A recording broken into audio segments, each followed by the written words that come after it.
Hi, this is Manish Vijay from PM Pulse. We bring to you PM Pulse Ninja video series. What has changed in the PMBOK Guide, the 6th edition? This is a more detailed look. The new PMBOK Guide 6th edition, it was launched on 6th of September 2017 to the world. This is what the PMBOK Guide looks like now. Every 4 to 5 years, it keeps on reinventing itself, revising itself to keep it as practically relevant to the real world as possible. And by the way, I'm pretty sure you can notice that the 6th edition was launched on 6th September, not a coincidence.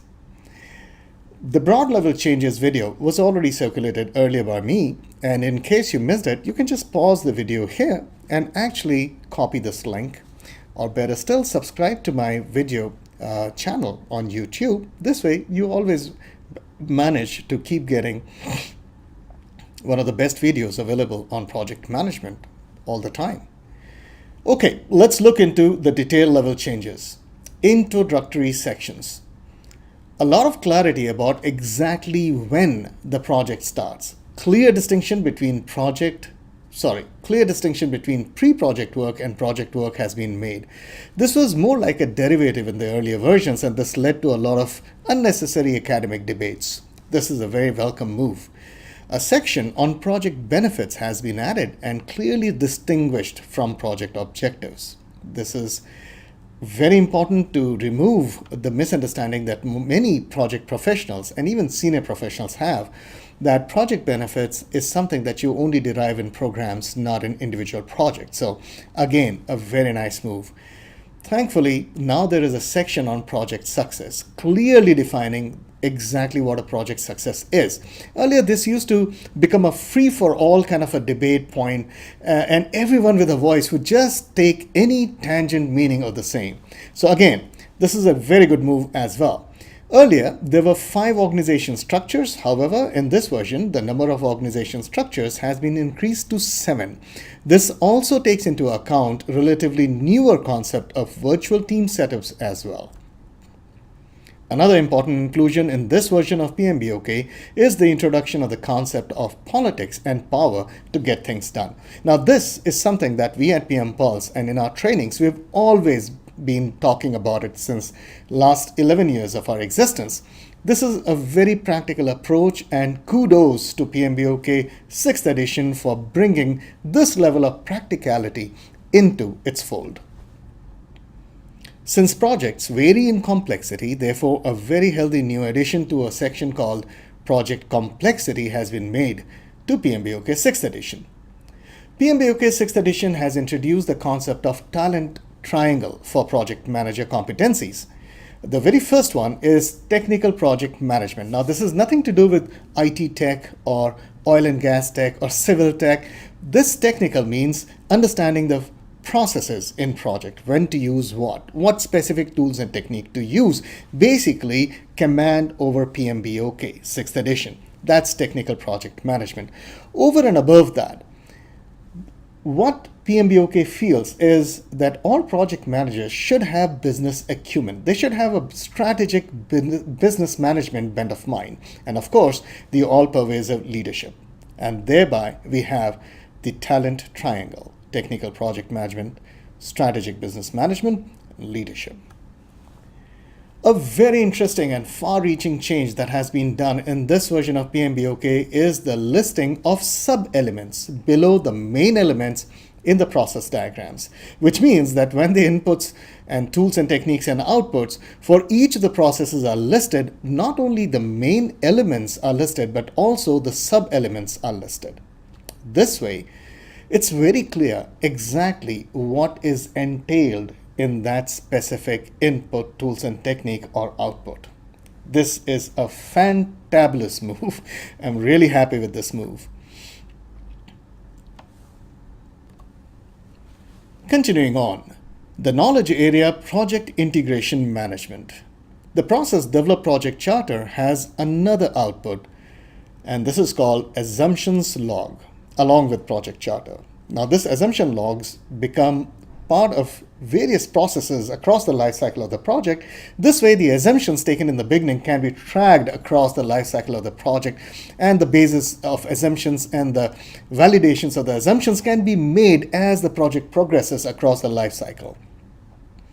The introduction of the new process, Manage Project Knowledge, talks about knowledge management and lessons learned work as a continuous work across the life cycle of the project, and not something that is done only towards the end of the project as an afterthought. This is now a must-do thing for project manager.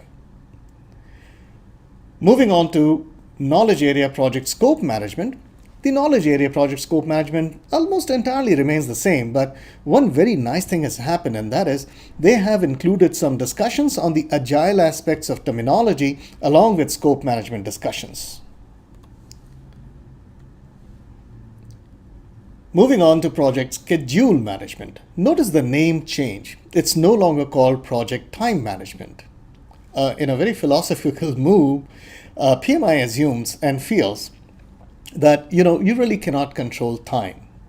Very philosophical, and therefore they feel that only schedule can be controlled, and therefore the knowledge area now has a new name. It's called project schedule management. The process estimate activity resources from this particular knowledge area has been removed, and now it has become part of another knowledge area called resource management.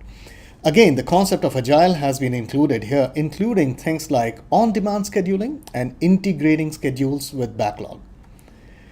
In the process, estimate activity duration, the technique of three-point estimating is no longer divided into beta and triangular. Now it's just three-point estimating with the formula P plus M plus O divided by 3. The weighted average formula of P plus 4M plus O divided by 6 and the standard deviation of P minus O divided by 6 are both removed from here.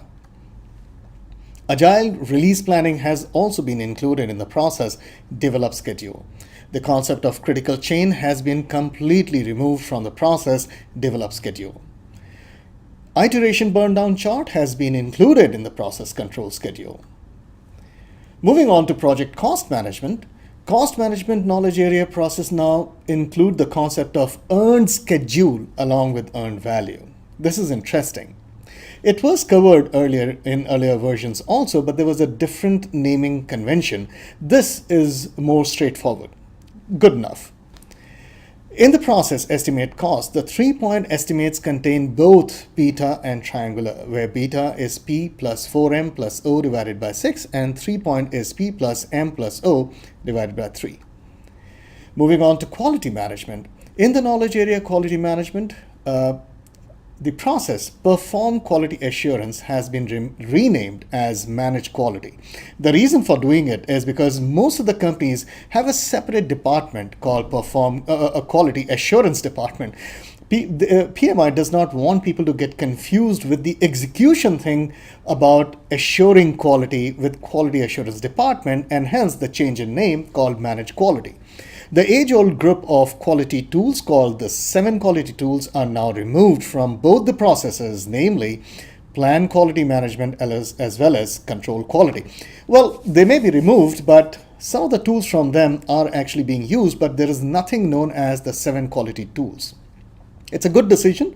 It's a very dated concept. Most of those tools were not used anymore, but then you should know. Moving on to project resource management. Earlier, this process had 4 processes, now it has 6. The 2 additional ones are, one coming from project schedule management, the estimate activity resources, and the second one is a new one which is called control resources. Moving on to project communications management.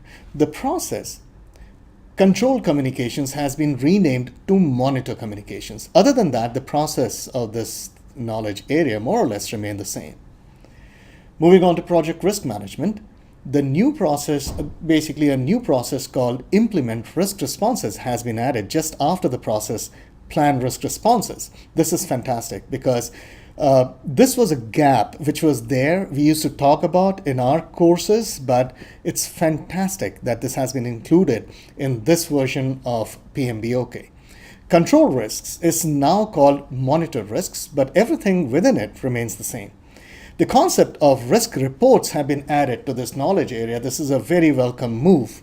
In all our trainings, we've talked about how to report risks, what elements need to be reported, how it needs to be prioritized. And it's so nice to see risk reports becoming part of this particular knowledge area.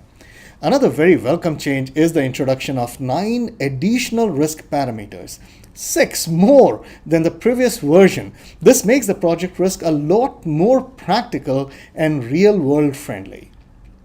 In the knowledge area risk management, a new diagramming concept has been included called bubble chart. Frankly, it's not a new diagramming concept. We've used it before. It's just that they have included it in PMBOK for the very first time. Moving on to project procurement management, a very interesting change has happened in the knowledge area.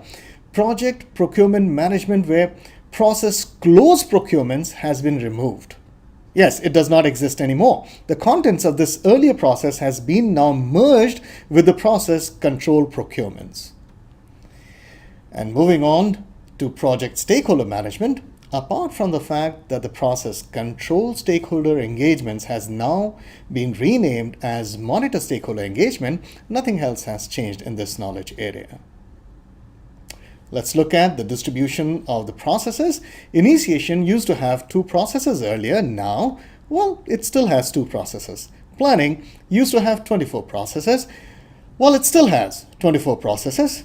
However, in execution, it used to earlier have 8 processes, and now it has 10 processes. Monitoring and controlling, there is a change there as well. Earlier, 11 processes, now 12 processes. Closing used to have 2 processes, and now it has only 1. A total of 49 processes now instead of the earlier 47 processes. That's all, folks. Thank you for watching, and this is Manish Vijay from PM Pulse, and PM Pulse is a global registered education provider of PMI USA. Thank you once again.